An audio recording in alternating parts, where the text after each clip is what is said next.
In the heart of ancient China, nestled deep within the mist-shrouded mountains of Yannan, lay the Black Bamboo Forest. This dense foreboding woodland was said to be cursed, its towering bamboo stalks as black as midnight, their leaves whispering secrets to the wind. The villagers who lived on the forest's edge spoke of it in hushed tones, warning their children never to venture too close, for it was said that the forest was home to the Amu Nu, the witches of the Black Bamboo, the Hadami Mo Nu word. No ordinary witches. They were ancient, their origins lost to time, and their powers were said to be drawn from the darkest corners of the spirit world.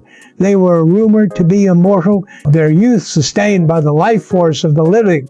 The villagers claimed that the witches could shapeshift into animals, command the Olivets, and summon vengeful spirits to do their bidding. But their most feared ability was their power to curse entire bloodlines, dooming generations to suffer the disappearance of Lang Wei. One fateful year, a terrible drought struck the region.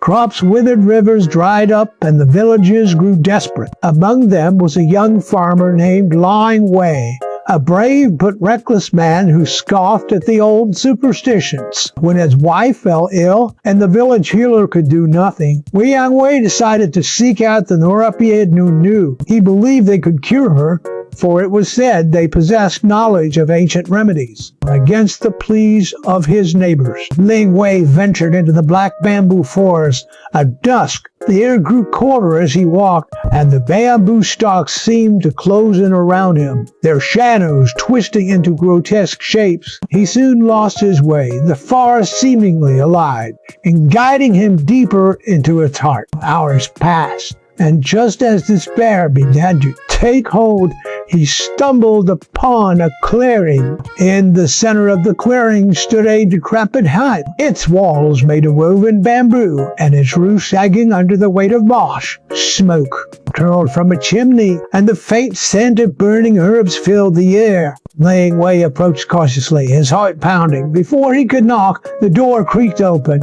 revealing a woman with long silver hair and eyes like smoldering coals. "Yuzika Mo Nu," she said, her voice a low, rasping whisper. It was not a question. Liang Wei nodded, explaining his wife's illness and begging for help. The witch studied him for a long moment before stepping aside, allowing him to enter. Inside, the hut was filled with strange artifacts, jars of preserved creatures, bundles of dried herbs, and scrolls covered in cryptic symbols. The air was thick with the scent of incense, making it hard to breathe. The witch gestured for Liang Wei to sit. "I can cure your wife," she said, "but the price will be steep." "Desperate," Liang Wei agreed without hesitation. The witch smiled, revealing teeth filed to sharp points.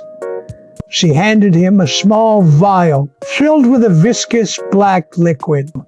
"Give her this at midnight," she instructed. "But beware, if you fail to pay the price, the consequences will be dire." The Curcio Liang Wei returned to his village and administered the potion to his wife. By morning she was healed, her strength restored.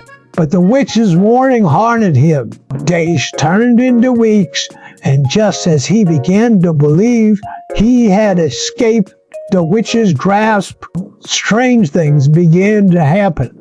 First, the livestock in the village began to die, their bodies found drained of blood. Then children started disappearing, vanishing without a trace. The villagers grew frantic, blaming Liang Wei for bringing the wrath of the Mo Nutushui upon them. One night, a mob gathered outside his home, demanding answers.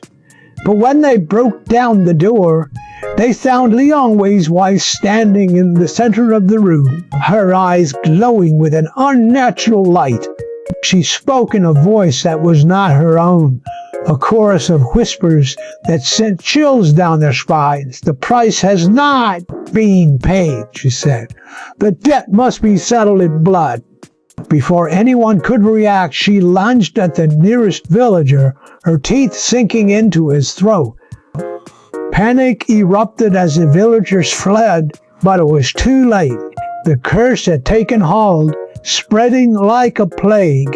One by one, the villagers fell victim to madness, their bodies twisting into grotesque forms as the Haudenosaunee power consumed them. The final reckoning, in the end, only a handful of villagers survived, fleeing the cursed land and, quote, never returning. The black bamboo forest grew even darker, its whispers louder, as if the Bile-Bo-Nus fed on the suffering they had caused.